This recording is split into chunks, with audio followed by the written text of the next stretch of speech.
As you approach your vehicle, check that there are no leaks such as water, oil, or fuel, and make sure it does not lean left or right, indicating that you could have suspension problems, shifted load, or a flat tire. Your lights. The top lights there, the three in the center, are going to be your identification lights. The two outer ones are your clearance lights. They're clean, operating, not broken or missing, and are amber in color. Reflectors. Okay. Reflectors are not broken and amber in color. Identify that they're on both sides. Same with your turn signals and your four-way flashers. Okay, identify both right and left turn signals and four-ways are clean, operating, not broken or missing, and amber in color. Headlights. Okay, both sides identify. You have your low beams here and your high beams here. They're clean, operating, not cracked or broken, and clear in color. You're going to need to go through to the side now, unlatch both sides of the vehicle.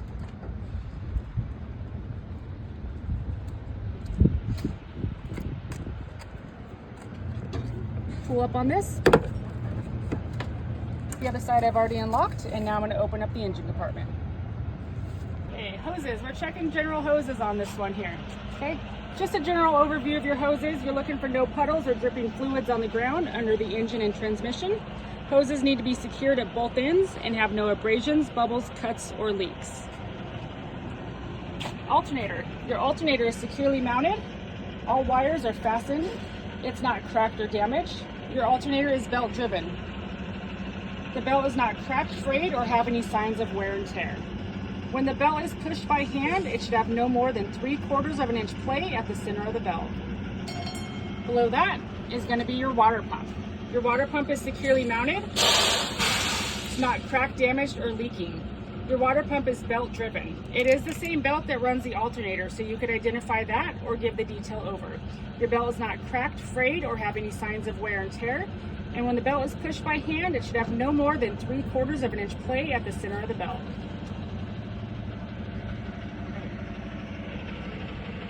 Coolant. So your reservoir is securely mounted with the cap tight.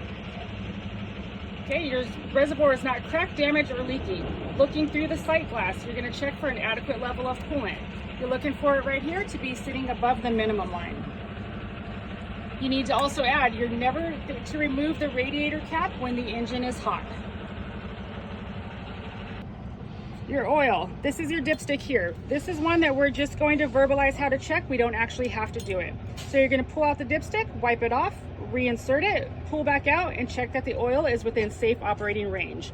The level must be above the refill mark. If you need to add, identify that this is where you would add oil. Your air compressor. It's securely mounted, not cracked, damaged, or leaking, and you must identify that it is gear driven.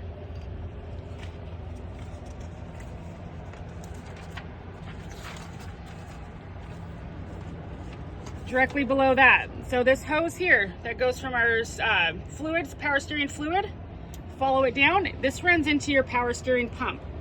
Your pump is securely mounted, not cracked, damaged, or leaking, and is gear driven.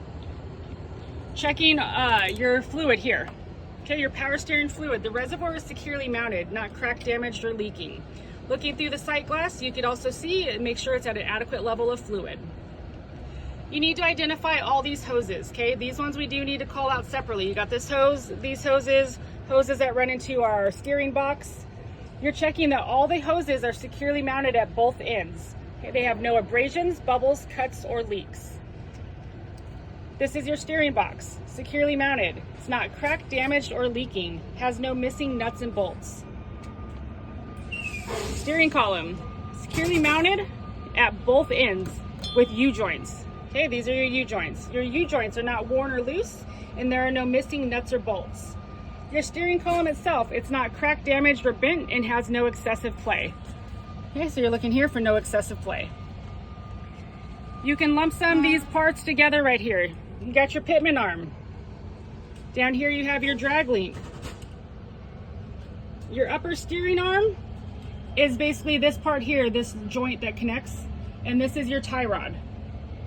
All components are securely mounted at both ends with castle nuts and cotter pins and not cracked or damaged. Right here, you'll see you have a castle nut, pretty greased up, maybe hard to see, and you have a cotter pin. Okay, now checking our steer axle. We got a spring hanger right here. Okay, we also have our hanger in the back. You got your spring hanger right here. This diagonal piece is your shackle. You can go ahead and lump these ones together as well. Your spring hanger is securely mounted, not cracked or damaged. No missing, broken, or loose bolts. The shackle on the back side there, okay, was securely mounted, not cracked or damaged. You got your leaf spring. First, you got to identify how many you have. So here we have one. Okay, so our spring is securely mounted, not cracked, damaged, or shifted. If you had 4, you would be allowed to have 1 leaf spring have damaged, but you need to get the vehicle serviced. Being that we have less than 4, we can have no damage. Hey, any damage is going to put our vehicle out of service. U-bolts, these right here. Your U-bolts are securely mounted, not cracked, damaged, and no missing or loose bolts. This is your shock absorber, securely mounted, not cracked, damaged, or leaking. If it were leaking, you'd see it right in here. This hose, one of those that we got to call out again, okay? So this is our brake hose. It's securely mounted at both ends and it has no abrasions, bubbles, cuts, or leaks.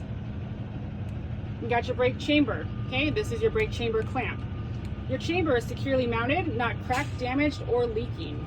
The clamp is secured around the chamber, not cracked, damaged, or loose. This component right here is your slack adjuster, securely mounted with a cotter pin. Okay, it's not bent, damaged, or loose. This one here, it goes around. This is your push rod. It's securely mounted, not bent, damaged, or loose. If the brakes were released and this were pulled by hand, your push rod should have no more than approximately 1 inch of travel.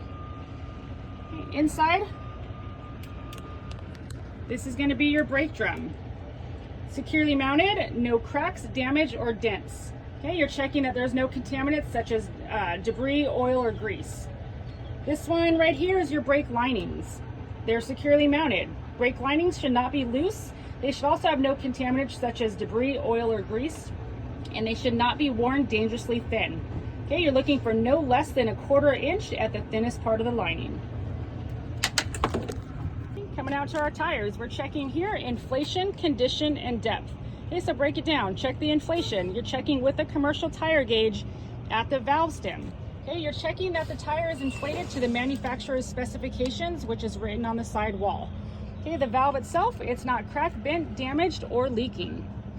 When checking the condition of the tire, you're checking that the tread is evenly worn. Okay, it's got no abrasions, bubbles, or cuts to the tread or sidewalls. Okay, important to check on both sides of those. Your steer tires cannot have any recaps or retreads or mismatched tires. You must have new steer tires. Your depth is no less than 4/32 of tread on the steer axles. Our rim, securely mounted with no damage, no bent rims, and no illegal holes or welds. Here we have our lug nuts and our studs. You're checking for no missing, cracked, or damaged nuts and studs. No signs of rust around the lug nuts. Okay, rust that sits back here can indicate that they are loose.